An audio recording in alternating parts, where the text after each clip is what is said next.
So hello everyone. आज अभ्यास DPQ series में हम सेट नंबर 45 को डिस्कस करेंगे। एग्जाम की डेट बहुत नज़दीक आती जा रही है, इसलिए टाइमली अपना सिलेबस कंप्लीट कर लीजिए, जिससे कि आप सभी लोगों के पास पर्याप्त समय रहे प्रैक्टिस करने के लिए, रिवीजन करने के लिए। देखिए, रिवीजन के बिना एग्जाम में एंट्री करने का मतलब है आधी अधूरी तैयारी के साथ एग्जाम में एंट्री करना, इसलिए रिवीजन और प्रैक्टिस दोनों ही बहुत महत्वपूर्ण है। माई सेल्फ आनंद सर और मैं जीएस और जीके की एक्सपर्ट फैकल्टी हूँ। मैंने अपनी इंजीनियरिंग एचबीटीआई कानपुर से की है। मैं वेरियस सिविल सर्विस एग्जाम्स में अपीयर हुआ हूँ। मैंने यूपीएससी प्रीलिम 6 टाइम क्वालिफाइड किया हुआ है। यूपी पीसीएस राजस्थान पीसीएस के इंटरव्यू में अपीयर हुआ हूँ। पिछले कई सालों से टीचिंग एंड मेंटरिंग में अपनी सेवाएं दे रहा हूँ। चलिए सेट नंबर 45 को डिस्कस करते हैं। पहला क्वेश्चन है आपका, Which of the following are the requisite qualifications of judges of Supreme Court of India? Supreme court of India के न्यायाधीशों की आवश्यक योग्यताएं निम्नलिखित में से कौन सी हैं? ठीक है, तो सबसे पहले आप ये देख लें कि पार्ट 5 में, जो पार्ट 5 है आपका आर्टिकल, इसमें आपके कितने शामिल है? आर्टिकल 52 से लेके आपके 151, और ये किससे संबंधित है? द यूनियन से संबंधित है। अब इसमें कई सारे चैप्टर्स हैं, तो चैप्टर नंबर 1 आपका किससे संबंधित है? यूनियन एग्जीक्यूटिव से संबंधित है, यूनियन एग्जीक्यूटिव से। इसी में आप राष्ट्रपति से संबंधित आर्टिकल्स देखते हैं, उपराष्ट्रपति से संबंधित आर्टिकल देखते हैं आप। इसमें आप प्रधानमंत्री से संबंधित, काउंसिल ऑफ मिनिस्टर से संबंधित आर्टिकल देखते हैं। उसके बाद आपके जो अटॉर्नी जनरल हैं उनके संबंध में हम आर्टिकल देखते हैं। उसके बाद आपका कौन सा आता है? Chapter number 2। चैप्टर नंबर 2 है आपका यूनियन लेजिस्लेचर से संबंधित है, जितना भी पार्लियामेंट से संबंधित है। मतलब इसी में हम राज्यसभा, लोकसभा, स्पीकर ऑफ लोकसभा, आपके मनी बिल, इस सारे आर्टिकल्स आप इसी कैटेगरीज में देखते हो, 79 से लेके 122। फिर आता है आपका चैप्टर नंबर 3। तो चैप्टर नंबर 3 आपका संबंधित है ordinance making power of president, ठीक है, या लेजिस्लेटिव पावर ऑफ प्रेसिडेंट। वो कितना आर्टिकल है आपका? आर्टिकल 123, ठीक है। उसके बाद आपका जो चैप्टर नंबर 4 आता है, चैप्टर नंबर 4 आपका संबंधित है यूनियन लेजिस्लेचर से संबंधित, या सुप्रीम कोर्ट से संबंध है, ये सर्वोच्च न्यायालय से ये संबंधित है। और कितने आर्टिकल शामिल है? आर्टिकल नंबर 124 से लेके 147। तो जितनी भी सुप्रीम कोर्ट से संबंधित आर्टिकल हैं वो आपको इस आर्टिकल 124 से लेके 147 की लिस्ट में मिलेंगे। उसके बाद चैप्टर नंबर जो 5 है आपका, चैप्टर नंबर 5 है आपका, ये है आपका कंट्रोलर एंड ऑडिटर जनरल से संबंधित है। और इसमें कितने आर्टिकल शामिल है? आर्टिकल 148 से लेके 191, ठीक है। अब देखते हैं, अब ये जो प्रश्न है ये आपका essential qualification of supreme court, मतलब किसी व्यक्ति को सुप्रीम कोर्ट जज बनने के लिए क्या क्या क्वालिफिकेशन होनी चाहिए। चलिए पहला स्टेटमेंट देखते हैं। He should be a citizen of India, वह भारत का नागरिक होना चाहिए। बिल्कुल सही है। जितने भी संवैधानिक और आपके वैधानिक पद हैं उसमें पहली क्वालिफिकेशन यही होती है कि उसको भारत का नागरिक होना चाहिए, ठीक है। He should have been a high court जज फॉर 5 years और a high court advocate for a 10 years। वह कम से कम 5 वर्षों तक उच्च न्यायालय का न्यायाधीश या 10 वर्षों तक उच्च न्यायालय का अधिवक्ता रहा हो, ये भी एक एसेंशियल क्वालिफिकेशन है, ठीक है। उसके बाद क्या है? He should be a distinguished jurist in the opinion of president, राष्ट्रपति की दृष्टि में वह एक प्रसिद्ध विधि वेत्ता होना चाहिए। ये स्टेटमेंट भी आपका सही है, ठीक है। यदि कोई व्यक्ति राष्ट्रपति की नजर में एक डिस्टिंग्विश्ड ज्यूरिस्ट है तो राष्ट्रपति उसको आपका सर्वोच्च न्यायालय का न्यायाधीश नियुक्त कर सकता है।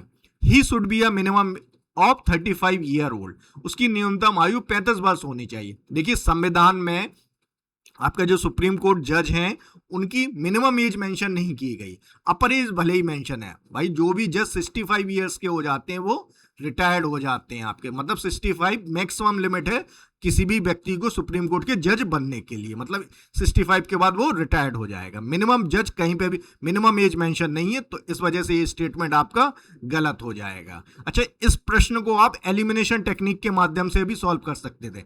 यदि आपको ऑप्शन नंबर 4 आप पहली नजर में इसको पिक कर लें तो आप बड़े आसानी से देखें, जहां जहां आपको 4th ऑप्शन दिया गया होगा उसको आप एलिमिनेट कर सकते हैं। देखो, इसमें पहले वाले ऑप्शन ए में 4 दिया गया है, ऑप्शन नंबर सी में भी 4 दिया गया है, ऑप्शन नंबर डी में भी 4 दिया गया है। तो तीनों ऑप्शन जो है एलिमिनेट हो जाते हैं आपके बड़े आसानी से। बाकी सही विकल्प क्या रहेगा आपका? बी आपका सही जवाब रहेगा। अच्छा, प्रेसिडेंट के लिए मिनिमम एज कितनी होती है? प्रेसिडेंट, वाइस प्रेसिडेंट, इनके लिए जो मिनिमम एज है वो है आपकी 35 ईयर। जो लोकसभा का सदस्य बनने के लिए या राज्य विधानसभाओं के सदस्य बनने के लिए कितनी मिनिमम एज होती है आपकी?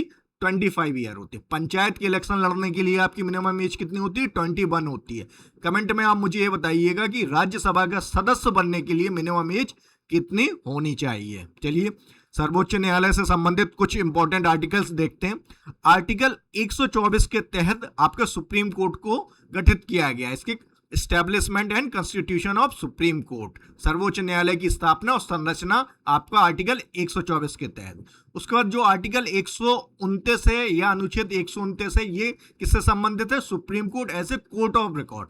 कोर्ट ऑफ रिकॉर्ड के तहत कोर्ट ऑफ रिकॉर्ड की जो पावर होती है उसके तहत जो भी सुप्रीम कोर्ट की जो भी आदेश होते हैं वो सारे न्यायालयों में मान्य होते हैं। उसकी जितनी भी प्रोसीडिंग होती है वो सब आप उनको एज ए एविडेंस के तौर पे पेश कर सकते हो अन्य न्यायालय पर। और इसी में एक और इसका दूसरा पहलू होता है, वो होता है आपका contempt of court. Contempt of court में का मतलब है अवहेलना, न्यायालय की अवहेलना। यदि उसके किसी भी आदेश की, उसकी किसी भी अवहेलना की जाए तो सुप्रीम कोर्ट अपने आदेश की अवहेलना के लिए पनिश भी कर सकता है व्यक्ति को। उसके बाद यदि हम उसकी पावर की बात करें तो आर्टिकल 131 आपका संबंधित है सुप्रीम कोर्ट की ओरिजिनल ज्यूरिडिक्शन से संबंधित। और ओरिजिनल ज्यूरिडिक्शन में सुप्रीम कोर्ट किस तरह के मामले को डील करता है? इसमें आपके फेडरल इश्यूज को डील करता है। फेडरल इश्यूज, जितने भी भारत एक फेडरल पॉलिटी है हमारे देश में, जिसमें आपका सेंटर और स्टेट एक फेडरल यूनिट्स की तरह कार्य करती हैं और इन दोनों के बीच में पावर का डिवीजन है। तो यदि कोई मुद्दे उठते हैं, सेंटर और स्टेट एक तरफ हो, सेंटर और कुछ स्टेट और दूसरी तरफ कुछ और स्टेट हो, या स्टेट और स्टेट के बीच के मुद्दे होते हैं, वो आपके और जो फेडरल नेचर के होते हैं वो मुद्दे आपके ओरिजिनल एक्सक्लूसिव ज्यूरिडिक्शन की श्रेणी में आते हैं। और उसका कौन निपटारण करता है? उसका निपटारण सिर्फ और सिर्फ सुप्रीम कोर्ट करता है। और आर्टिकल जो है आपका 32, ये सुप्रीम कोर्ट की किस ज्यूरिडिक्शन की बात कर रहा है? रिट ज्यूरिडिक्शन की बात कर रहा है, रिट ज्यूरिसडिक्शन। ठीक है, तो एक तो हो गया ओरिजिनल ज्यूरिडिक्शन, एक हो गया रिट ज्यूरिडिक्शन। उसके बाद सुप्रीम कोर्ट क्या है? हाईएस्ट कोर्ट ऑफ अपील भी है। मतलब जो आर्टिकल 132 से लेकर 134 के बीच है उसमें सुप्रीम कोर्ट की जो अपीलेट ज्यूरिडिक्शन किन किन क्षेत्रों में? सिविल मैटर्स में, क्रिमिनल मैटर्स में या संवैधानिक मामलों में, वो सारे आपके आर्टिकल 132 से लेकर 134 के बीच में। भारत में हाईएस्ट कोर्ट ऑफ अपील कौन सी है? वो है आपकी सुप्रीम कोर्ट। उसके बाद आर्टिकल 126 है, स्पेशल लीव पिटीशन वाली पावर है इसमें। ठीक है, उसके बाद आपका आर्टिकल 137 है, ये आपका supreme court can review its own judgement. सर्वोच्च न्यायालय अपने निर्णयों को पुनर्लोकन कर सकता है, मतलब सुप्रीम कोर्ट अपने जजमेंट को बदल भी सकता है। ठीक है, उसके बाद आपका आर्टिकल 142 है। 142 है आपका, ये कंप्लीट जस्टिस के लिए सुप्रीम कोर्ट को बहुत अनलिमिटेड पावर देता है। फिर आर्टिकल 143 जो है, ये एडवाइजरी ज्यूरिडिक्शन ऑफ प्रेसिडेंट। इसके माध्यम से प्रेसिडेंट को किसी भी मामले, कुछ इंपॉर्टेंट मामलों में सुप्रीम कोर्ट की सलाह ले सकता है। ठीक है, आर्टिकल अनुच्छेद 145 rule and procedure of supreme court. तो ये सारे ये आर्टिकल्स इंपॉर्टेंट है, एग्जाम में कई अलग अलग ढंग से ये पूछे गए हैं। चलिए क्वेश्चन नंबर 2 देखते हैं, ये भी सुप्रीम कोर्ट की पावर से ही संबंधित है। Which of the following statement are correct regarding the jurisdiction of the supreme court of India? सर्वोच्च न्यायालय के क्षेत्राधिकार के संबंध में निम्नलिखित कथनों में से कौन से सही है? ठीक है, पहला देखते हैं। ठीक है, ओरिजिनल ज्यूरिडिक्शन अभी बताया आर्टिकल 131। देखिए आर्टिकल पता होना चाहिए, अनुच्छेद आपको मालूम होना चाहिए। Original jurisdiction extends to dispute between government of India and state और अमोंग स्टेट। मूल क्षेत्राधिकार भारत सरकार और राज्य तथा अथवा राज्यों के बीच विवादों तक विस्तृत है। तो ये स्टेटमेंट आपका सही है। Appellate jurisdiction extend when the union plus some state और on one side and other state are on the other side of the dispute। अपीलीय क्षेत्राधिकार तब लागू होता है जब संघ और कुछ राज्य एक पक्ष में तथा राज्य तथा अन्य राज्य दूसरे पक्षों में ही हो। तो देखिए ये अपीलेट ज्यूरिडिक्शन तक सीमित नहीं, ये ओरिजिनल ज्यूरिडिक्शन का मामला है, ठीक है।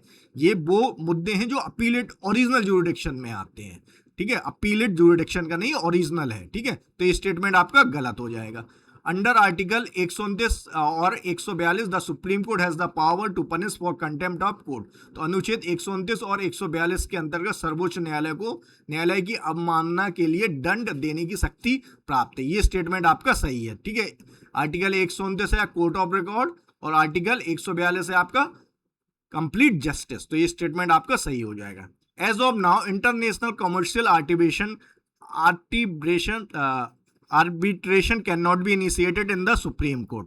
तो ये आपसे क्या कह रहा है कि वर्तमान में अंतर्राष्ट्रीय वाणिज्य मध्यस्थता सर्वोच्च न्यायालय में प्रारंभ नहीं की जा सकती है। देखिए कुछ मामलों में ये क्या बोलते हैं, देखिए अगेन ये एक एब्सोल्यूट वर्डिंग है, कैन नॉट बी इनिशिएटेड। देखिए सर्वोच्च न्यायालय, भारत का सर्वोच्च न्यायालय एक बहुत ही शक्तिशाली न्यायालय है और इसमें कई ऐसे क्या बोलते हैं कमर्शियल आर्बिट्रेशन के केसेस भी लिए जा सकते हैं। तो ये स्टेटमेंट आपका गलत है। देखिए सुप्रीम कोर्ट एक बहुत पावरफुल कोर्ट है। सुप्रीम कोर्ट किसी भी मुद्दे को सुन सकता है, उसके पास इतनी पावर है कि वो अपने ही जजमेंट को बदल सकता है जब, ठीक है। तो आप ऐसे स्टेटमेंट्स को सामान्यतः ये स्टेटमेंट गलत ही होते हैं, ठीक है।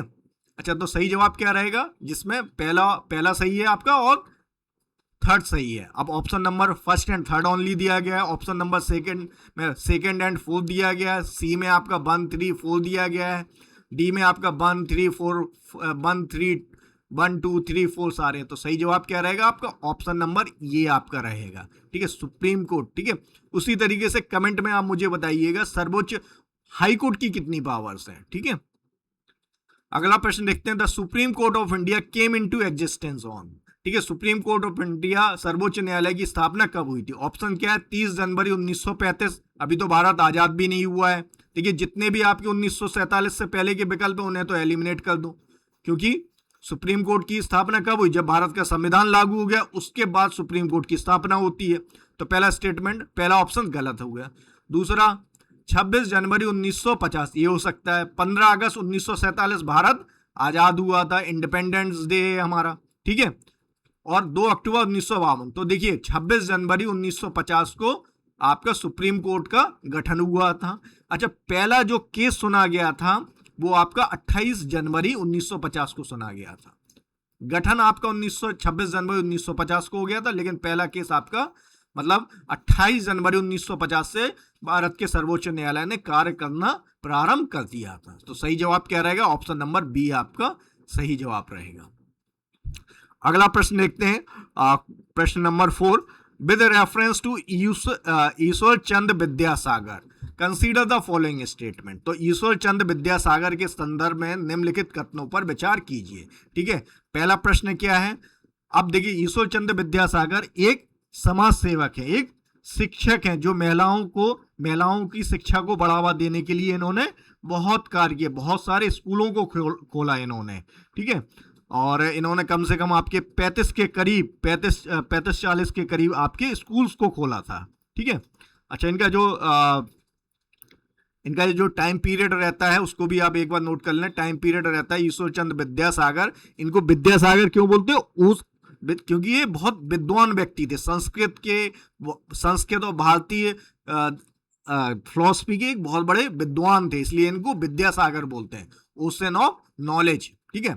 अच्छा ही protested child marriage and polygamy, इन्होंने, ठीक है, ये उन्होंने बाल विवाह और बहुविवाह का विरोध किया था, बिल्कुल सही स्टेटमेंट है आपका, ठीक है। इन्हीं के प्रयासों से किस एक्ट का, कौन सा एक्ट पारित हुआ था, हिंदू विडो रीमैरिज एक्ट 1856 पारित हुआ था, जिससे कि जो विधवा महिलाएं थी उनकी वो दोबारा रीमैरी कर सकती थी। उनके प्रयासों के कारण हिंदू विधवा पुनर्विवाह अधिनियम 1856 लागू किया गया। ये स्टेटमेंट भी आपका सही है, ठीक है। He was primarily known for the scholars in Persian language, वो मुख्यतः फारसी भाषा के विद्वान के रूप में प्रसिद्ध थे। तो ये स्टेटमेंट गलत है, क्योंकि वो संस्कृत भाषा के विद्वान के तौर पर प्रसिद्ध थे, संस्कृत भाषा के लिए, संस्कृत, ठीक है।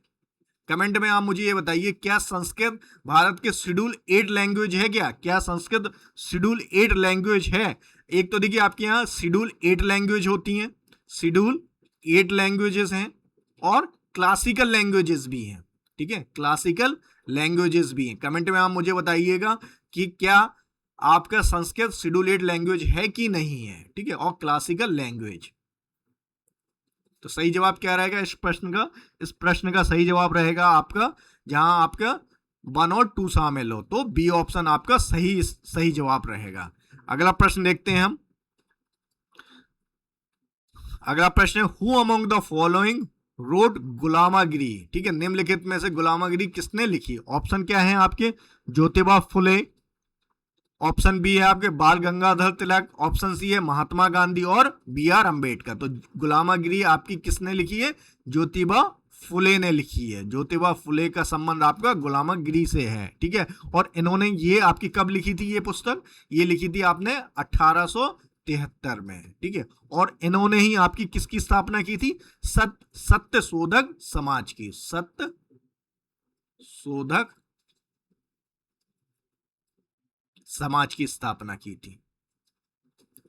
ठीक है, बाल गंगाधर तिलक आपके जो एक्सट्रीमिस्ट लीडर, एक महत्वपूर्ण एक्सट्रीमिस्ट लीडर थे, और इन्होंने ही आपकी केसरी मराठा का संबंध आपका किससे?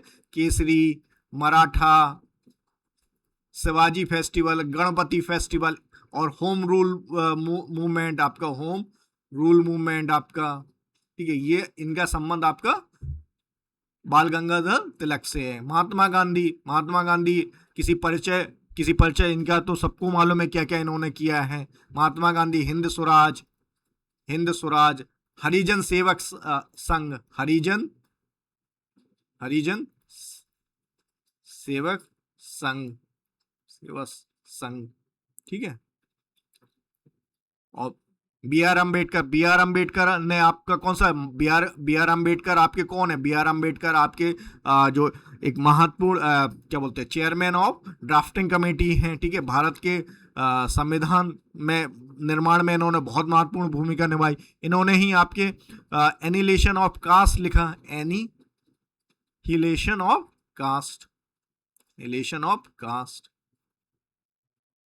ठीक है, तो सही जवाब, इस प्रश्न का सही जवाब रहेगा ऑप्शन नंबर ए आपका सही जवाब रहेगा। बी आर अम्बेडकर भारत के प्रथम कानून मंत्री भी थे। बहुत सारे, मतलब ये सारे जितने भी ऑप्शन, ज्योतिबा फुले आपको दिए, बाल गंगाधर तिलक, महात्मा गांधी, बी आर अम्बेडकर, इनके बिना तो कोई एग्जाम कंप्लीट ही नहीं है।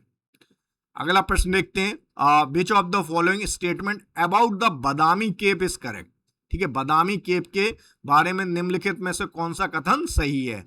पहला ऑप्शन क्या है? They were commissioned by the Mauryan empire, उनका निर्माण मौर्य साम्राज्य द्वारा कराया गया था। ठीक है, they represent the earliest known example of Hindu temple architecture in Deccan. वे डेक्कन क्षेत्र में हिंदू मंदिर वास्तुकला के प्रारंभिक ज्ञात उदाहरणों का प्रतिनिधित्व करते हैं। ऑप्शन सी क्या? The caves are exclusively dedicated to Jain Tirthankar. ये गुफाएं केवल जैन तीर्थंकरों को समर्पित है। देखिए, जहां जहां एब्सोल्यूट वर्ड आ जाए समझ जाइए वो स्टेटमेंट आपका गलत होने वाला है। तो यहाँ एक्सक्लूसिवली आ गया तो इस स्टेटमेंट को तो आप गलत कर दीजिए।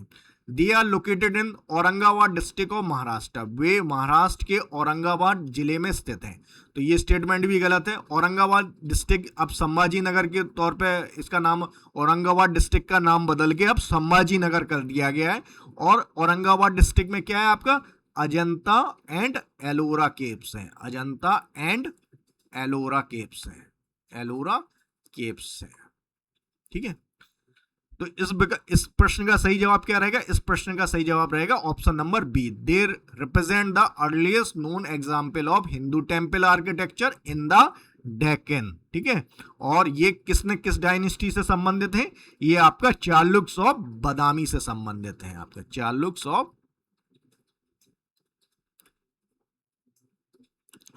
बादामी से संबंधित है, ना कि मौर्यन एम्पायर से संबंधित है। और ये जो बादामी केव्स हैं, यहाँ पे हिंदू टेम्पल्स भी आपको देखने को मिलेंगे, आपको जैन टेम्पल्स भी देखने को मिलेंगे, और बुद्धिस्ट टेम्पल्स भी आपको देखने को मिलते हैं। ठीक है, तो ये तीनों धर्म के को रिप्रेजेंट करती हैं, ठीक है। अगला प्रश्न देखते हैं, which of the following is the correct order of basicity, ठीक है, निम्नलिखित में से क्षारीयता का सही क्रम कौन सा है। देखिए ऑप्शन देखिए, जैसे जैसे मेटेलिक करेक्टर इंक्रीज होता है, मेटेलिक करेक्टर इंक्रीज होने के साथ साथ आपका बेसिक करेक्टर भी इंक्रीज होता है, ठीक है, बेसिक करेक्टर भी आपका इंक्रीज हो जाता है। अब देखिए जैसे हम पीरियोडिक टेबल में डाउन द ग्रुप जाते हैं, डाउन द ग्रुप जाने पे आपका मेटेलिक करेक्टर क्या होता है, इंक्रीज होता है। अब देखिए ये आपके फर्स्ट जितने भी एलिमेंट्स आपको दिए गए हैं, जितने भी हाइड्रोक्साइड्स आपको दी गई हैं, ये फर्स्ट ग्रुप की हाइड्रोक्साइड्स हैं आपकी। तो फर्स्ट ग्रुप का क्या ऑर्डर होता है, यदि हम इनको लिखें, लिथियम, सोडियम, पोटेशियम, ठीक है, उसके बाद आपका क्या आएगा, आपका सीजियम। ये आपका इस तरीके से ऑर्डर इनको हम एक ग्रुप में अरेंज करते हैं, ठीक है। तो डाउन द ग्रुप जाने पे क्या होगा, आपका बेसिक करेक्टर इंक्रीज करेगा। तो सही विकल्प कौन सा रहेगा, आपका सही विकल्प रहेगा ऑप्शन नंबर सी, आपका सही विकल्प रहेगा, सी आपका सही विकल्प रहेगा, ठीक है। और अक्रॉस द पीरियड जाएंगे तो आपका बेसिक करेक्टर क्या होता है, डिक्रीज करता है, ठीक है। ऐसे basic character down the group जाने पे इंक्रीज करता है और अक्रॉस द पीरियड जाने पे वो कम होता है, ठीक है। अगला प्रश्न देखते हैं, anorexia nervosa is an eating disorder not characterised by, ठीक है। तो एनोरेक्सिया नर्वोसा एक भोजन विकार है जिसमें निम्नलिखित में से कौन सी विशेषता नहीं है। आपको क्या आइडेंटिफाइड करना है, गलत वाला आपको आइडेंटिफाइड करना है, ठीक है। अब देखिए पहला ऑप्शन क्या है, पहला ऑप्शन है आपका एन एबनॉर्मल हैवी वेट, ठीक है। अब इसमें क्या है कि असामान्य रूप से अधिक शरीर का वजन होना, ठीक है।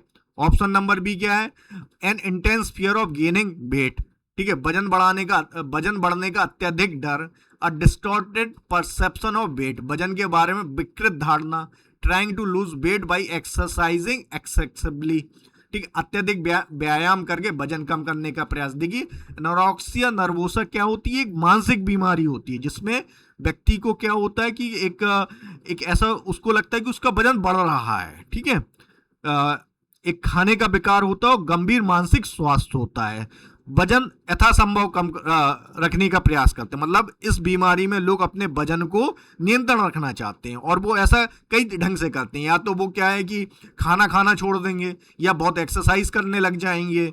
तो ये एक तरीके का मेंटल डिसऑर्डर की तरह होता है, ठीक है। तो ये एक intense fear of gaining wait, ये भी एनोरेक्सिया से संबंधित है। डिस्टॉर्टेड परसेप्शन ऑफ वेट, भाई उनको सही जानकारी ही नहीं होती, उनको तो बस एक डर सताया रहता है कि भाई उनका वजन बढ़ रहा है। Trying to lose weight by exercising exactly, भाई उनको ये हमेशा डर रहता है और इसके लिए वो कई तरीके के कार्य करते हैं कि भाई जैसे खाना छोड़ दें या खूब एक्सरसाइज करने लग जाए। तो ये तीनों स्टेट आपके एनोरेक्सिया नर्वोसा से संबंधित हैं, लेकिन ऑप्शन नंबर ये आपका गलत है। एबनॉर्मल हैवी वेट से कोई इसका संबंध नहीं है, ठीक है। तो ये आपका सही जवाब रहेगा। Which set of diseases are caused by bacteria, निम्नलिखित में से कौन सा रोग समूह बैक्टीरिया के कारण होता है, ठीक है। तो सबसे पहले हम कुछ डिसीज देख लेते हैं। ये सारी वायरल डिसीजेस हैं आपकी, ये वायरस की वजह से होती हैं। जैसे कोविड-19 है आपका कॉज्ड बाई SARS-CoV-2, ठीक है, वायरस से। इन्फ्लुएंजा भी आपकी एक वायरल डिसीज है, ठीक है, कॉमन फ्लू वायरस के माध्यम से होता है। एड्स आपकी HIV, एड्स जो होती है ना, एड्स जो बीमारी होती है HIV वायरस की वजह से होती है, ठीक है। चिकन पॉक्स भी आपकी एक वायरल डिसीज है और इसका वायरस कौन सा, वेरिसेला जोस्टर वायरस के माध्यम से होता है। रेबीज आपकी कुत्ते के काटने की वजह से रेबीज होती है, ठीक है, और ये spread through saliva of infected animals, ठीक है, संक्रमित जानवरों की लार्स से फैलता है। मीसलेस, मम्स, खसरा, गैलसुआ, ये भी आपकी क्या है, ये आपकी वायरल डिसीजेस है। डेंगू फीवर आपका वायरल डिसीज है और ये मच्छरों के काटने से होता है। कमेंट में आप बताइएगा किस मच्छर के काटने से होता है। उसके बाद ये सारी जो है ये बैक्टीरियल डिसीजेस हैं। जैसे टीबी आपका, टीबी मतलब ट्यूबरक्लोसिस, जिसको टीबी तपेदिक भी बोलते हैं, और ये किसकी वजह से होता है, माइकोबैक्टीरियम ट्यूबरक्लोसिस की वजह से होता है। ये वो बैक्टीरिया जो कि रिस्पॉन्सिबल है किसके लिए, टीबी के लिए। कोलेरा जिसको हैजा बोलते हैं, ये वाटरबॉर्न डिसीज भी है, ठीक है, इसको वाटर बॉर्न डिसीज भी बोलते हैं, और कॉज्ड बाय वाइब्रो कॉलेरा, ठीक है। फिर टाइफाइड है आपका कॉज्ड बाय सैल्मोला टाइफी। टिटनस आपका टिटनस का इंजेक्शन लगाया जाता है ना, ये क्लास्ट्रोडियम टेटनी की वजह से होता है। प्लेग एक बहुत बड़ी बीमारी रही है, ये भी आपकी एक बैक्टीरियल डिसीज है। वूफिंग कफ, काली खांसी, ठीक है, आपका ये कॉज्ड बाय पोर्टेला पेट्रोस। अच्छा, पोलियो किस तरीके की डिसीज है? पोलियो भी आपकी वायरल डिसीज है। अब पोलियो भारत से एलिमिनेट हो गया है, ठीक है। पोलियो वायरल डिसीज है, ये आपकी प्रोटोजोवन डिसीज है। जैसे मलेरिया आपकी प्रोटोजोवा डिसीज है, कॉज्ड बाय प्लाज्मोडियम पैरासाइट, और ये किसकी वजह से फैलता है? मच्छरों की वजह से। इसलिए मच्छरों से दूर रहना चाहिए हमें, क्योंकि मच्छर बहुत सारी बीमारियों के वाहक होते हैं। फिर आपका एमोबिक डिसेंट्री होती है, ये भी आपकी एक प्रोटोजोवा की वजह से होती है, एंटोमिया सिस्टोलिस्टिका। फिर आपका स्लीपिंग सिकनेस होती है, कॉज्ड बाय ट्राइनोपेशा स्पीसीज। फिर आपकी ये ग्लाइडेरिस है, लेशमेनिशियासिस है, ये सारी आपकी प्रोटोजोवा की वजह से होती है, ठीक है। अब देखो, अब आसान रहेगा आपके लिए आइडेंटिफाइड करना। अब इनमें से जो चार ऑप्शन है, आप किसी का एक का आइडेंटिफाइड कर लो कि कौन आपका अन्य समूह से अलग है, ठीक है। अब इन्फ्लुएंजा एक वायरल डिसीज है, डेंगू भी एक वायरल डिसीज है, कोलेरा कैसी डिसीज है? कोलेरा आपकी बैक्टीरियल डिसीज है, ठीक है। तो ये एलिमिनेट हो जाए, ये वायरल है, ये वायरल है, तो ये आपको ऑप्शन हटा दीजिए इसको। मलेरिया कैसी डिसीज है? मलेरिया आपकी प्रोटोजोवन डिसीज है। कॉमन कोल्ड, ये सब आपकी कैसी है? वायरल डिसीजेस हैं। आपकी मेनिनजाइटिस हो गया आपका, ठीक है। आपका क्या बोलते हैं, एंथ्रैक्स हो गया, ट्यूबरक्लोसिस किसकी वजह? बैक्टीरियल की वजह से होती है। अगेन ये सब फिर एक अलग ग्रुप हो जाएगा आपका, ठीक है। अब मेनिनजाइटिस जो होती है वो वायरल की वजह से भी हो सकती है, बैक्टीरिया की वजह से भी हो सकती है, और फंगल डिसीज भी हो सकती है। अब ये वाला जो ऑप्शन है आपका, टाइफाइड है, आपका कोलेरा है, ट्यूबरक्लोसिस, ये सारे बैक्टीरियल डिसीजेस हैं। तो सही विकल्प आपका कौन सा रहेगा? डी आपका सही विकल्प रहेगा। अब ठीक है, क्वेश्चन नंबर 45 डिस्कस करते हैं। According to the census of India, a marginal worker is a person who work for. तो भारत की जनगणना के अनुसार सीमांत श्रमिक वह व्यक्ति है जो कार्य करता है। तो देखिए, जो सेंसस जो है वो सेंसस वर्कर्स को दो कैटेगरीज में डिवाइड करती है। एक तो मेन वर्कर, और दूसरा है आपका मार्जिनल वर्कर। तो यहां आपसे पूछा है कि मार्जिनल वर्कर कौन होगा? आपके जो सेंसस है, सेंसस जनगणना के अनुसार मार्जिनल वर्कर कौन है, ठीक है। Less than 183 days in a year, जो मतलब 183 दिन से कम कार्य करता है। ऑप्शन बी क्या है? 183 दिन और मोर इन अ ईयर, मतलब जो 183 दिन या उससे ज्यादा कार्य करता है। ऑप्शन सी का क्या मतलब है? 8 मंथ इन अ ईयर, इसका भी यही मतलब हुआ कि वो 183 दिन से ज्यादा कार्य करता है। अब थर्ड ऑप्शन नंबर डी क्या है? More than 183 days in a year, ठीक है, एक वर्ष में 183 दिन से ज्यादा कार्य करता है। तो ये जो तीनों विकल्प हैं, आप विकल्प नंबर बी, विकल्प नंबर सी और विकल्प नंबर डी, ये एक ही तरह के विकल्प हैं। और ये किसको परिभाषित कर रहे हैं? ये परिभाषित कर रहा है मेन वर्कर को, ठीक है, मेन वर्कर। जबकि जो ऑप्शन नंबर ये किसको परिभाषित कर रहा है? ये मार्जिनल वर्कर को परिभाषित कर रहा है। सीमांत वर्कर हो गया मार्जिनल वर्कर। तो सही जवाब क्या रहेगा आपका? मार्जिनल वर्कर, ठीक है। अब यहां तो देखो, ये जो प्रश्न आपको दिया गया है क्वेश्चन नंबर 10, यहां तो आपको ऑप्शंस के बेसिस पे भी बड़े आसानी से आप जवाब दे सकते थे, क्योंकि ये जो तीनों ऑप्शन है बी सी डी, वो एक तरह के विकल्प हैं। तो बस इनको बस अलग ढंग से लिख दिया गया, लेकिन इनका सारांश एक ही निकल रहा है। समरी इनकी तीनों की एक ही तरह की निकल रही है। तो ये बिल्कुल अलग हो जाएगा, इसलिए सही हो जाएगा, ठीक है। कई बार ऐसे भी स्थितियां बनती हैं जहां पे आपको चीजें नहीं मालूम होगा, लेकिन ऑप्शन इस तरह से सेट होंगे कि आप क्वेश्चन का जवाब सही कर पाएंगे। अगला प्रश्न देखते हैं। Consider the following statement regarding remittances, ठीक है। रेमिटेंस के संबंध में निम्नलिखित कथनों पर विचार कीजिए, ठीक है। अब रेमिटेंसेस क्या है आपका? पहला स्टेटमेंट देखते हैं, remittances are money transfers sent by migrants to their families और communities in their home countries. तो रेमिटेंसेस वे धन हस्तांतरण है जो प्रवासी अपने परिवार या समुदाय को अपने मूल देश में भेजते हैं। मतलब कहने का क्या मतलब, जब कोई व्यक्ति यदि यूएसए या आपका दुबई से कोई पैसा भेजता है भारत, तो वो क्या है, आपका रेमिटेंस में काउंट होता है, रेमिटेंस में वो काउंट होता है। रेमिटेंस के भी दो दायरे होते हैं, एक तो आपका एक्सटर्नल रेमिटेंस हो गया ये, और एक इंटरनल रेमिटेंस हो गया। मतलब कहने का मतलब ये हो गया कि यदि वो चीज भारत की बाउंड्री के दायरे में हो रही है तो उसको इंटरनल रेमिटेंसेस बोल देंगे, और यदि वो विदेश से भारत में आ रहा है पैसा तो उसको हम एक्सटर्नल रेमिटेंसेस बोल देंगे। और रेमिटेंसेस भारतीय अर्थव्यवस्था में एक महत्वपूर्ण योगदान निभाता है, ये भी याद रखिएगा। और दुनिया में सबसे ज्यादा दी रेमिटेंस कोई कंट्री रिसीव करती है तो वो है भारत, ठीक है। तो India received about 134 billion US dollar in remittances in 2024। Bharat को वर्ष 2024 में लगभग 134 अरब अमेरिकी डॉलर का रेमिटेंस प्राप्त हुआ। तो दोनों स्टेटमेंट आपके सही है, ठीक है। और ये रेमिटेंस हमारे बैलेंस ऑफ पेमेंट को, सिचुएशन को बेटर बनाने में एक बहुत महत्वपूर्ण भूमिका निभाते हैं। देखिए 1991 में जो 1991 में जो इकोनॉमिक क्राइसिस हुई थी, उसकी मुख्य वजह क्या थी, आपकी balance of payment crisis. Economic crisis की जो मुख्य वजह थी वो थी बैलेंस ऑफ पेमेंट क्राइसिस, क्योंकि हमारा जो ट्रेड डेफिसिट है वो ज्यादा है। हम इंडिया कैसी इकोनॉमी, इंडिया इंपोर्ट ज्यादा करती है एज कंपेयर टू एक्सपोर्ट के, ठीक है। तो उसकी वजह से क्या है, एक बैलेंस ऑफ पेमेंट क्राइसिस बन जाती है, एक मतलब क्या बोलती है, एक क्राइसिस सिचुएशन बनती है, डेफिसिट सिचुएशन बन जाती है, और उसको फिल करने में ये आपकी रेमिटेंसेस महत्वपूर्ण भूमिका निभाते हैं, ठीक है।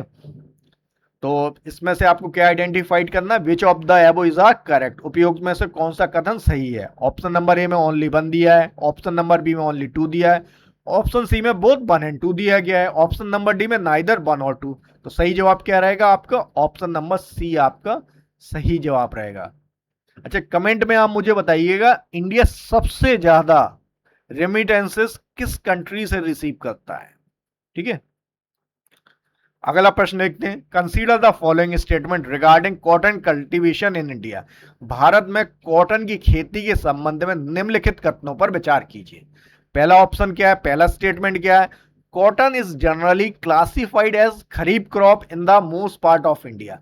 भारत के अधिकांश भागों में कपास को खरीफ फसल के रूप में वर्गीकृत किया गया है। बिल्कुल सही स्टेटमेंट है। 3 तरह की क्रॉप्स देखने को मिलती है आपको, एक तो खरीफ क्रॉप, खरीफ, दूसरी आपकी राबी क्रॉप हो गई, और तीसरी जायद, ठीक है, जायद क्रॉप्स, ठीक है। तो 3 कैटेगरी के आपकी वो रहती है क्रॉप्स, ठीक है। तो कॉटन किस तरह की क्रॉप्स है, आपकी खरीफ क्रॉप है, राइस भी आपकी खरीफ क्रॉप है, राबी क्रॉप्स में आपकी गेहूं आपकी राबी क्रॉप है, ठीक है। तो ये भारत के अधिकांश भागों में कपास खरीफ फसल के रूप में वर्गीकृत किया गया। Major cotton producing state include Gujarat, Gujarat में कपास की बहुत अच्छी खेती होती है, महाराष्ट्र, तेलंगाना, आंध्र प्रदेश, कर्नाटका एंड पंजाब। प्रमुख कपास उत्पादक राज्यों में गुजरात, महाराष्ट्र, तेलंगाना, आंध्र प्रदेश, कर्नाटका और पंजाब शामिल है। ये स्टेटमेंट भी आपका सही है, ठीक है। अच्छा, कॉटन किस सॉइल में होता है, कॉटन के लिए जो अच्छी सॉइल मानी जाती है वो ब्लैक सॉइल होती है, काली मिट्टी, ब्लैक सॉइल, जिसको सॉरी ये कॉइल नहीं लिखना, सॉइल लिखना, SOIL। इसको रेगोर सॉइल भी बोलते हैं, रेगोर सॉइल भी बोलते हैं, काली मिट्टी, ठीक है। ये सूखने पे क्या है, इसमें बड़े बड़े गड्ढे से हो जाते हैं। अच्छा, कॉटन को हम व्हाइट गोल्ड भी बोलते हैं, व्हाइट गोल्ड भी बोलते हैं। और ये आपकी जो टेक्सटाइल सेक्टर है उसके लिए ये रॉ मटेरियल, कॉटन क्या है, कॉटन टेक्सटाइल सेक्टर के लिए एक रॉ मटेरियल की तरह कार्य करता है, ठीक है। तो आपको सही जवाब खोजना है इसमें से, which of the statement giving above is are correct, उपयुक्त में से कौन सा कथन सही है।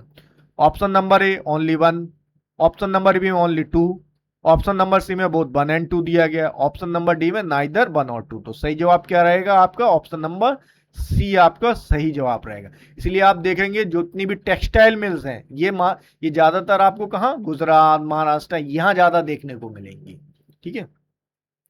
अगला प्रश्न देखते हैं, Shashi Shekhar Vempati has been appointed as the chairman of which organisation. तो अभी रिसेंटली शशि शेखर को किस संगठन का अध्यक्ष नियुक्त किया गया है? और आपके ऑप्शन क्या क्या हैं? ऑप्शन है आपका प्रेस काउंसिल ऑफ इंडिया, भारतीय प्रेस परिषद।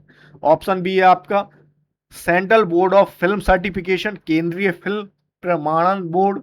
ऑप्शन सी है प्रसार भारती। ऑप्शन डी क्या है आपका नेशनल फिल्म डेवलपमेंट कारपोरेशन, राष्ट्रीय फिल्म विकास निगम। तो अभी रिसेंटली इनको किस चीज का चेयरमैन नियुक्त किया गया है? इनको नियुक्त किया गया central board of film certification का। तो ऑप्शन नंबर बी आपका सही जवाब है। और ये किस तरह की संस्था है? एक स्टैट्यूटरी बॉडी है, एक वैधानिक संस्था है आपकी, ठीक है। और इनका कार्यकाल कितने वर्ष का रहेगा? 3 साल का रहेगा। 3 इयर्स का इनका कार्यकाल रहेगा। और एक किस central board of film certification किस मिनिस्ट्री के अंडर में आती है? मिनिस्ट्री ऑफ इंफॉर्मेशन और ब्रॉडकास्टिंग के, information and broadcasting.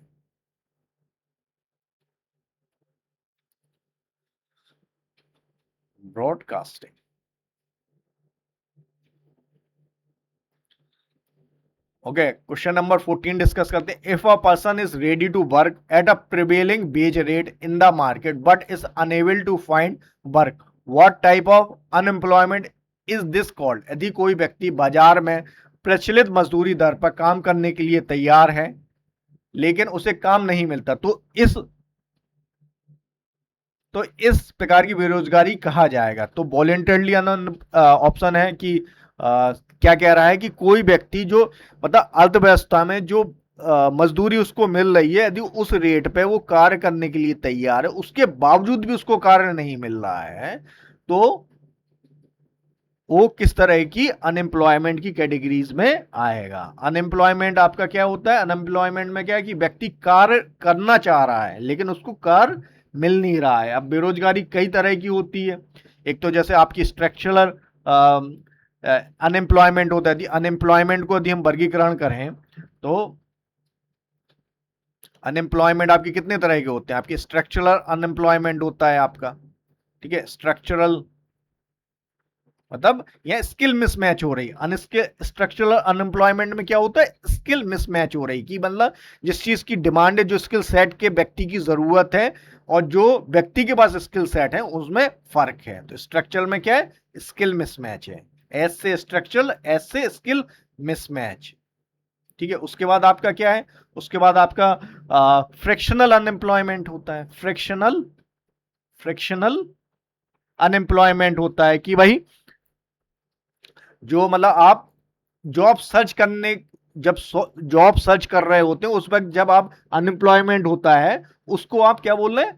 Frictional unemployment बोल रहे हैं। कहने का मतलब है कि एक टेम्पररी अनएम्प्लॉयमेंट की तरह होता है और व्यक्ति अपनी जॉब सर्च कर रहा होता है। जब सीजनल एम्प्लॉयमेंट, जैसे एग्रीकल्चर में आपको क्या देखने को मिल, सीजनल नेचर, कोई वोकेशन है, कोई इकोनॉमिक एक्टिविटी है, वो सीजनल नेचर की है, तो उसकी वजह से क्या, जब वो सीजन होता है तो उसको एम्प्लॉयमेंट होता है, जब सीजन ऑफ सीजन होता है तो अनएम्प्लॉयड हो जाता है। जैसे कि आप एग्रीकल्चर सेक्टर है, एग्रीकल्चर सेक्टर आपको किस तरह की अनएम्प्लॉयमेंट के लिए जाना जाता है? आपका सीजनल अनएम्प्लॉयमेंट।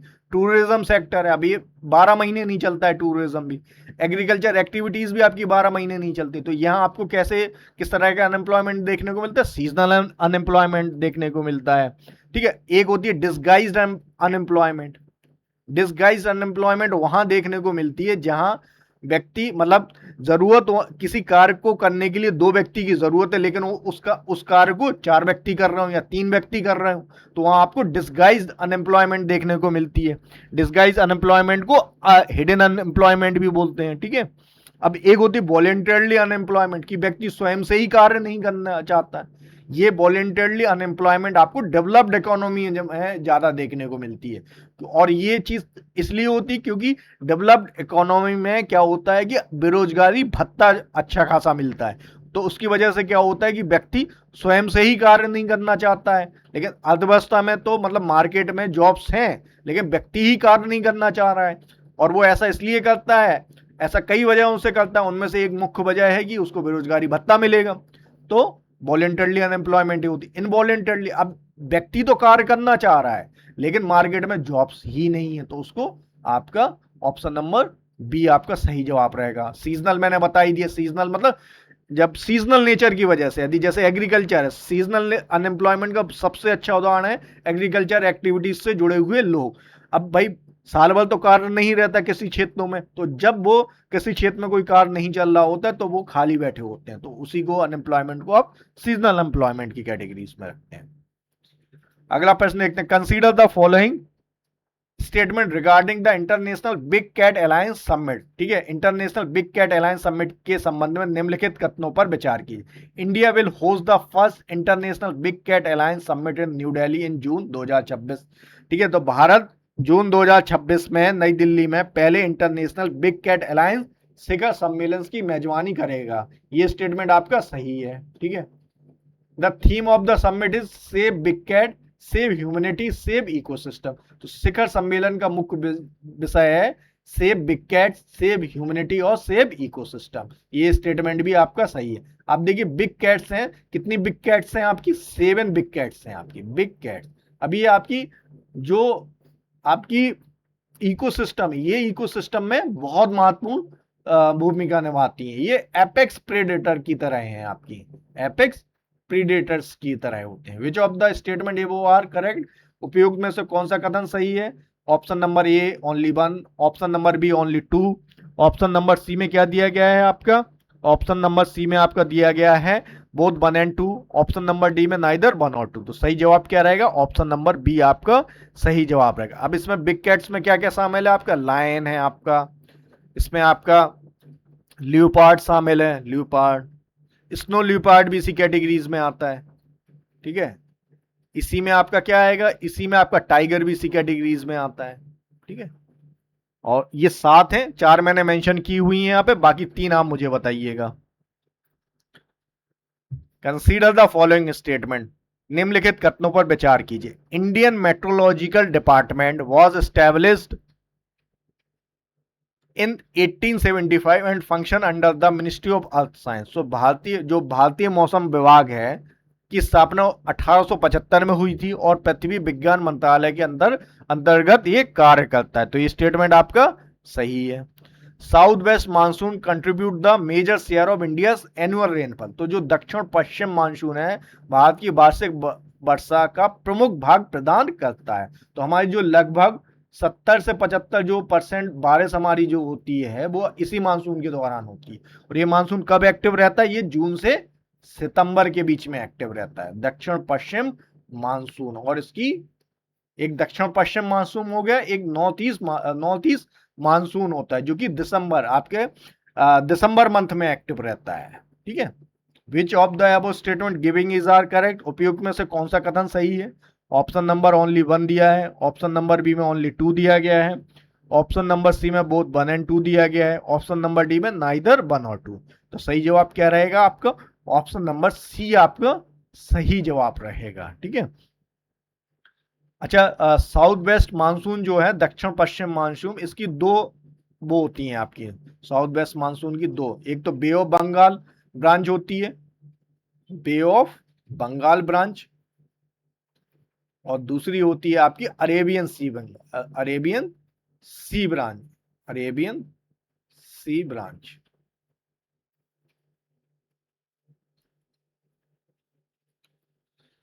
अगला प्रश्न देखते हैं, which of the following institution was founded by Mrinalini Sarabhai who was a Bharatanatyam and Kathakali dancer. निम्नलिखित में से किस संस्था की स्थापना मृणाली साराभाई ने की थी जो भरतनाट्यम और कथकली नृत्यांगनाएं थी? ठीक है, अब देखिए ऑप्शन क्या क्या दिए गए हैं आपके। नालंदा नृत्य कला महाविद्यालय, ऑप्शन बी है आपका केरला कला मंडलम, ऑप्शन सी है श्री त्याग ब्रह्म गाना सभा, ऑप्शन डी है दर्पण एकेडमी ऑफ परफॉर्मिंग आर्ट्स। तो आपकी जो मृणाली साराभाई है, इन्होंने जो कि एक कथक और भरतनाट्यम की एक मेजर एक्सपोनेंट थी, वो उन्होंने किस संस्था की स्थापना की थी? ऑप्शन नंबर दर्पण एकेडमी ऑफ परफॉर्मिंग आर्ट्स। तो डी आपका सही जवाब रहेगा। ठीक है, डी आपका सही। अच्छा, क्लासिकल आपके भरतनाट्यम और कथकली किस तरह के डांस है? ये क्लासिकल डांस है। और टोटल कितने डांस है क्लासिकल? टोटल 8 क्लासिकल डांस हैं। ठीक है, अगला प्रश्न देखते हैं। Consider the following statement regarding the 22nd Commonwealth table tennis championship 2026। तो 22वीं कॉमनवेल्थ टेबल टेनिस चैंपियनशिप 2026 के संबंध में निम्नलिखित कथनों पर विचार कीजिए। देखिए, इतने स्टेटमेंट बेस्ड क्वेश्चन हम कर लेंगे ना प्रैक्टिस, इतने स्टेटमेंट क्वेश्चन की प्रैक्टिस कर लेंगे कि भाई एग्जाम में यदि स्टेटमेंट बेस्ड क्वेश्चन आए तो आपको घबराने की कोई जरूरत नहीं है। ठीक है, अब देखिए ये 22 में कॉमनवेल्थ टेबल टेनिस चैंपियनशिप 2000 से संबंधित प्रश्न है। तो ये चैंपियनशिप कहां होने वाली है? तैयब राजा स्टेडियम इन दिल्ली। ठीक है, 27 जुलाई से लेके 2 अगस्त के बीच में। तो ये स्टेटमेंट आपका सही है। तैयब राजा स्टेडियम कहां पे? आपका दिल्ली में, याद रखिएगा, एग्जाम में कई बार ये पूछा गया है, दिल्ली में है तैयब राजा स्टेडियम।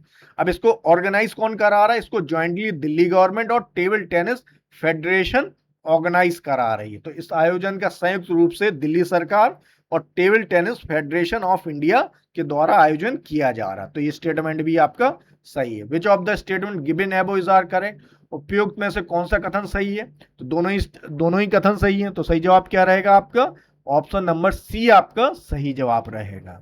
ठीक है, देखिए यहां क्या है कि जब हम यहाँ प्रैक्टिस कर रहे होते हैं तब हमें यह भी देखना होता है कि हम उस प्रश्न से क्या क्या सीख सकते हैं। जैसे कि आपको यहाँ तो प्रश्न था आपका कॉमनवेल्थ टेबल टेनिस चैंपियनशिप से संबंधित प्रश्न था, लेकिन आपको एक एक्स्ट्रा इंफॉर्मेशन क्या मिल गई कि तैयब राजा स्टेडियम आपका दिल्ली में है।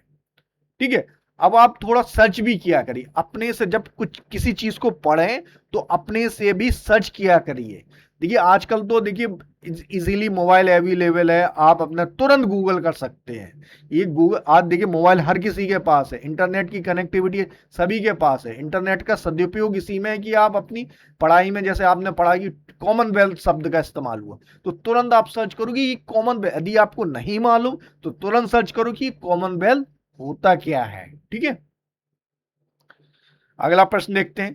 Consider the following statement regarding the quadrilateral security dialogue. ठीक है, क्वाड्रिलेटरल सिक्योरिटी डायलॉग के संबंध में निम्नलिखित कथनों पर विचार कीजिए। तो China is a member of quad grouping.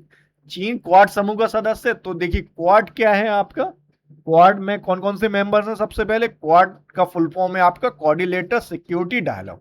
इसके मेंबर्स के बारे में यदि हम बात करें, मेंबर हैं आपके, एक तो आपका यूएसए हो गया, दूसरा क्या है आपका ऑस्ट्रेलिया हो गया, ऑस्ट्रेलिया हो गया, तीसरा मेंबर कौन है इसका? जापान हो गया, और जो फोर्थ मेंबर है वो कौन है? इंडिया है। चाइना आपका क्वाड का समूह नहीं है। क्वाड को चाइना को काउंटर करने के लिए क्वाड समूह की स्थापना की गई थी। ठीक है, तो ये ऑप्शन आपका गलत हो जाएगा। अगला अगला देखते हैं। The quad aims to promote free open and inclusive Indo Pacific region. तो क्वाड का उद्देश्य स्वतंत्र, मुक्त और समावेशी इंडो पैसिफिक क्षेत्र को बढ़ावा देना है। तो ये स्टेटमेंट आपका सही है, क्योंकि देखिए चाइना क्या है कि चाइना आपका साउथ चाइना सी पे अपना पूरा क्लेम करता है। साउथ चाइना सी पे कौन क्लेम कर रहा है? आपका चाइना क्लेम, साउथ चाइना सी। साउथ चाइना सी पे क्लेम, साउथ चाइना सी आपका किसका? पैसिफिक ओशन का पार्ट है। पैसिफिक ओशन का पार्ट है, पैसिफिक ओशन। और पैसिफिक ओशन सबसे बड़ा ओशन है। सबसे बड़ा ओशन कौन सा है? Pacific ocean. ठीक है, तो इसी चीज की, इसकी दादागिरी को नियंत्रण करने के लिए इस समूह का गठन किया गया है। और ये आपका इसका क्या उपदेश है? Free open and inclusive Indo Pacific reason. और ये इसके 4 मेंबर्स हैं। अब आपसे पूछा कौन सा करेक्ट है आपका? ऑप्शन नंबर ए में ओनली 1 दिया गया है, ऑप्शन नंबर 2 में ओनली 2 दिया गया, ऑप्शन नंबर सी में बोथ 1 एंड 2 दिया गया, ऑप्शन नंबर डी में नाइदर 1 और 2। तो सही जवाब क्या रहेगा आपका? बी आपका सही विकल्प रहेगा। ठीक है, अच्छा चाइना आपका ब्रिक्स समूह का सदस्य है। ब्रिक्स समूह का सदस्य है चाइना। चाइना आपका शंघाई कोऑपरेशन ऑर्गेनाइजेशन उसका सदस्य है आपका। ठीक है, चाइना आपका यूनाइटेड नेशन का मेंबर है, आपका यूनाइटेड नेशन का मेंबर है। और एक एशिया पैसिफिक इकोनॉमिक जो आपका इन 3 महत्वपूर्ण सदनों क्या बोलते ऑर्गेनाइजेशन का चाइना आपका सदस्य है। Consider the following statement regarding Skyroot aerospace. Skyroot aerospace के संबंध में निम्नलिखित कथनों पर विचार कीजिए। Skyroot aerospace become India first space tech unicorn in May 2026। तो क्या है आपका कि जो स्काई रूट है आपका भारत की पहली स्पेस बेस्ड यूनिकॉर्न बन गई। अब यूनिकॉर्न क्या होता है? यूनिकॉर्न का मतलब है जिसकी वैल्यूएशन आपकी 1 बिलियन डॉलर से ज्यादा, 1 बिलियन से ज्यादा वैल्यूएशन जिस स्टार्टअप की होती है उसको हम क्या बोलते हैं? Unicorn club. ठीक है, तो स्काई रूट भारत का पहला स्पेस बेस्ड यूनिकॉर्न बन गया है। तो ये स्टेटमेंट आपका सही है। दूसरा statement, the company is based in Bengaluru and mainly work in satellite television services. ठीक है, तो ये आपका ये कह रहा है कि ये बेंगलुरु बेस्ड है। Skyroot the company is based in Bengaluru. भाई इसका जो हेडक्वार्टर है वो हैदराबाद में, पहली बात तो हैदराबाद में है आपका, तो ये हैदराबाद बेस्ड बोला जाएगा। And mainly work in satellite television services. तो ऐसा नहीं है कि ये क्या है आपकी स्पेस लॉन्च के सेगमेंट में काम करता है, स्पेस लॉन्च के सेगमेंट में काम कर रहा है, स्पेस लॉन्च। इसका एक आपका जो रॉकेट है उसका क्या नाम है? विक्रम रॉकेट है, विक्रम रॉकेट। ठीक है, विक्रम रॉकेट है। तो ये स्टेटमेंट आपका गलत हो जाएगा। तो सही जवाब क्या रहेगा आपका? सही जवाब क्या रहेगा? ओनली आपको 1 करेक्ट आइडेंटिफाइड करना है, तो सही जवाब ऑप्शन नंबर ए में ओनली 1 दिया है, ऑप्शन नंबर बी में ओनली 2, ऑप्शन सी में both 1 and 2, option number D में नाइदर 1 और 2। तो सही जवाब क्या रहेगा? ऑप्शन नंबर ए आपका सही जवाब रहेगा। अगला प्रश्न देखते हैं। B Bala Subramanyam and K B Raju have been appointed as a member of this institution. तो अभी हाल में ही बाला सुब्रमण्यम और के बी राजू को किस संस्था का सदस्य नियुक्त किया गया है? तो आपके ऑप्शन है फाइनेंस कमीशन ऑफ इंडिया, आपका वित्त आयोग, भारत का वित्त आयोग, उसको तो आपका आर्टिकल कितने 280 के तहत गठित किया जाता है, 280 के तहत गठित किया। नीति आयोग, नीति आयोग कैसी संस्था है आपकी? Neither constitutional nor statutory. Election commission of India, Bharat निर्वाचन आयोग, इसको आर्टिकल 324 के तहत गठित किया जाता है, ये भी संवैधानिक संस्था है। रिजर्व बैंक ऑफ इंडिया, भारतीय रिजर्व बैंक, इसको reserve bank of India act, RBI act 1934 के माध्यम से गठन किया गया। और एक किस तरह की संस्था हुई? क्योंकि स्टैट्यूटरी संस्था कहा जाए। तो अभी रिसेंटली बी बाला सुब्रमण्यम और के बी राजू को नीति आयोग का सदस्य नियुक्त किया गया। परमानेंट मेंबर्स भी होते हैं नीति आयोग में। नीति आयोग के चेयरमैन कौन होते हैं? नीति आयोग के चेयरमैन आपके कौन होते हैं? नीति आयोग के चेयरमैन होते हैं आपके भारत के प्रधानमंत्री। चेयरमैन आपके प्राइम मिनिस्टर ऑफ इंडिया, याद रखिएगा इस चीज को। और इसने किस नीति आयोग किसकी जगह पे आया है? प्लानिंग कमीशन की जगह पे आया है। ठीक है, अगला प्रश्न देखते हैं। Consider the following statement regarding the supreme court of India. Supreme court के संबंध में निम्नलिखित कथनों पर विचार कीजिए। ठीक है, the strength of the supreme court is govern by the supreme court number of जजेस एक्ट। तो सर्वोच्च न्यायालय के न्यायाधीशों की संख्या का निर्धारण the supreme court number of जजेस अधिनियम 1956 द्वारा निर्धारित किया जाता है। ये स्टेटमेंट बिल्कुल सही है। ठीक है, नंबर ऑफ जजेस के बारे में आपका ये पार्लियामेंट के द्वारा पारित एक एक्ट है जो निर्धारित करता है आपका सुप्रीम कोर्ट के कितने, इस एक्ट के माध्यम से जो सुप्रीम कोर्ट के जजेस हैं उनकी संख्या निर्धारित होती है। ठीक है, अब including the chief justice of India the total strength of supreme court will increase from 34 to 38। Bharat के मुख्य न्यायाधीश सहित सर्वोच्च न्यायालय की कुल शक्ति मतलब कुल संख्या 34 से बढ़कर 38 न्यायाधीश हो जाएगी। तो अभी हाल में ही जो आपका यूनियन कैबिनेट है उसने आपकी सुप्रीम कोर्ट के जजेस की संख्या बढ़ाने का निर्णय लिया है। क्योंकि देखिए आपकी कोर्ट में भारत के जो न्यायालय हैं, भारत के जो सुप्रीम कोर्ट है, सर्वोच्च न्यायालय, उसमें बहुत सारे केसेस पेंडेंसी बहुत ज्यादा है। उसकी वजह से जजेस की संख्या बढ़ाने की जरूरत महसूस की गई और इसको किस एक्ट के माध्यम से बढ़ाया गया? सुप्रीम कोर्ट नंबर ऑफ जजेस एक्ट 1956।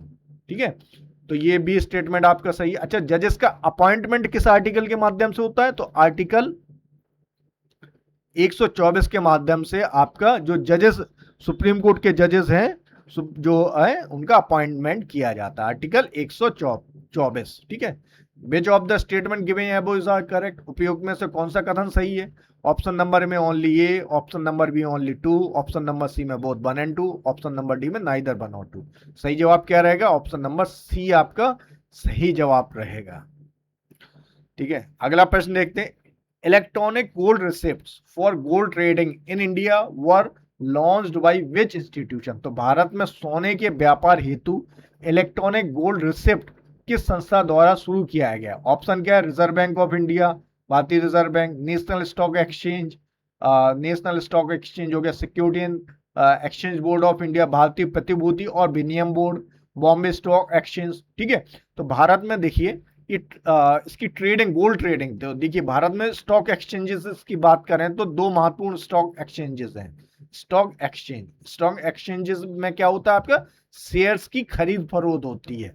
और वो दो महत्वपूर्ण संस्थाएं कौन सी है? दो महत्वपूर्ण स्टॉक एक्सचेंज क्या क्या? बॉम्बे नेशनल स्टॉक एक्सचेंज, और इसका बेंचमार्क इंडेक्स क्या है आपका? निफ्टी।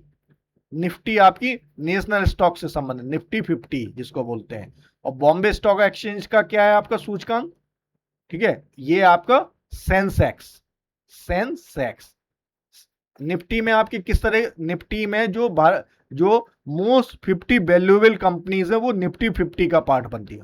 और सेंसेक्स में क्या बनता है आपका? जो टॉप 30 वैल्यूएबल कंपनीज होती है कैपिटलाइजेशन पर्सपेक्टिव से, वो आपका सेंसेक्स का पार्ट बनता है। इसमें 30 कंपनीज शामिल होती हैं। और सेबी क्या है आपका? सेबी आपका क्या है? सेबी आपका कैपिटल मार्केट रेगुलेटर है। कैपिटल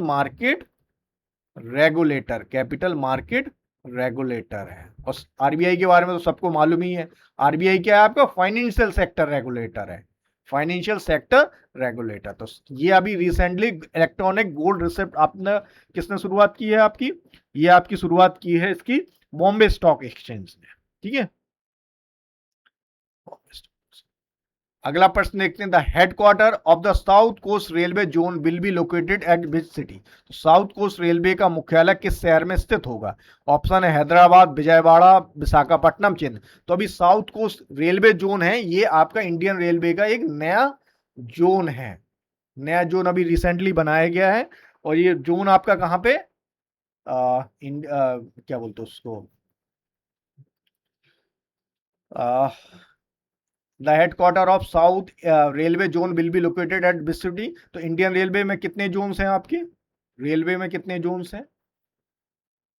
ठीक है, ये इसका रिसेंटली एक नया जोन बनाया गया है। ठीक है, और ये जो आपका जो है क्या बोलते हैं उसको, इसका हेडक्वार्टर कहाँ पे, ये आपसे पूछ रहा। तो सही जवाब क्या रहेगा आपका? सही जवाब रहेगा आपका ऑप्शन नंबर सी। तो रिसेंटली आपका जो इंडियन रेलवे है, जिसमें कितने नंबर ऑफ जोन है? 18 प्लस कोलकाता, मतलब 18वां जोन माना जाएगा ये। और 19 जो और एक और कोलकाता मेट्रो किसके? इंडियन रेलवे के अंडर में आती है आपके। तो टोटल कितने जोन्स हो गए? अब 19 जोन हो गए आपके। और ये इंडियन रेलवे जोन्स के बाद क्या आता है आपका? डिविजन आता है। ठीक है,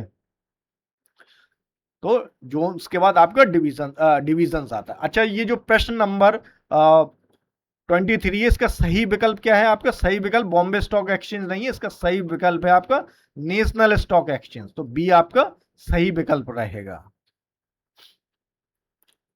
According to Savills Growth Hubs Index, which city has been ranked as the world fastest growing major city through 2035? ठीक है, तो Savills Growth Hubs Index के अनुसार 2035 तक दुनिया का सबसे तेजी से बढ़ने वाला प्रमुख शहर के रूप में किस शहर की का स्थान दिया है? ठीक है, ऑप्शन है मुंबई, ऑप्शन दिया गया है मुंबई,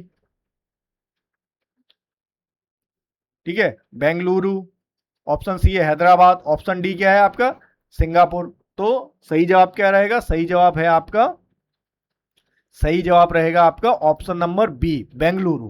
तो ये जो इंडेक्स है, जो भी ये सेविल्स एक रियल एस्टेट कंसल्टेंसी फर्म है, और इसकी रिपोर्ट के अनुसार बेंगलुरु जो है वन ऑफ द वर्ल्ड का, दुनिया का फास्टेस्ट ग्रोइंग मेजर सिटी की कैटेगरीज में है। ठीक है, और बेंगलुरु को क्या बोलते हैं? भारत का सिलिकॉन वैली, भारत का, इंडिया का सिलिकॉन वैली। और ये किस स्टेट की कैपिटल है? कर्नाटका स्टेट की कैपिटल है। कर्नाटका कैपेसिटी। और बेंगलुरु को हम किस लिए जानते हैं? आईटी सेक्टर के लिए जानते हैं, हम एरोस्पेस सेक्टर के लिए जानते हैं, एरोस्पेस सेक्टर के लिए जानते हैं। इसरो का हेडक्वार्टर भी आपका कहाँ है? बेंगलुरु में। इसरो हेडक्वार्टर आपका कहाँ पे? बेंगलुरु में। इंडियन स्पेस रिसर्च ऑर्गेनाइजेशन का जो हेडक्वार्टर है वो कहाँ पे? बेंगलुरु में। तो इस तरीके से हमारा सेट नंबर 45 कंप्लीट हो जाता है। ठीक है, इसको 45 कर लीजिएगा, सेट नंबर 45 और प्रश्न संख्या 25। इसको थोड़ा करेक्शन कर लीजिए आप। ठीक है, इस तरीके से हमारा सेट नंबर 45 कंप्लीट हो जाता है। देखिए लास्ट मोमेंट है, एग्जाम के लिए बहुत कम समय बचा है। मैं बार बार हर सेट में एक ही बात दोहराता हूं।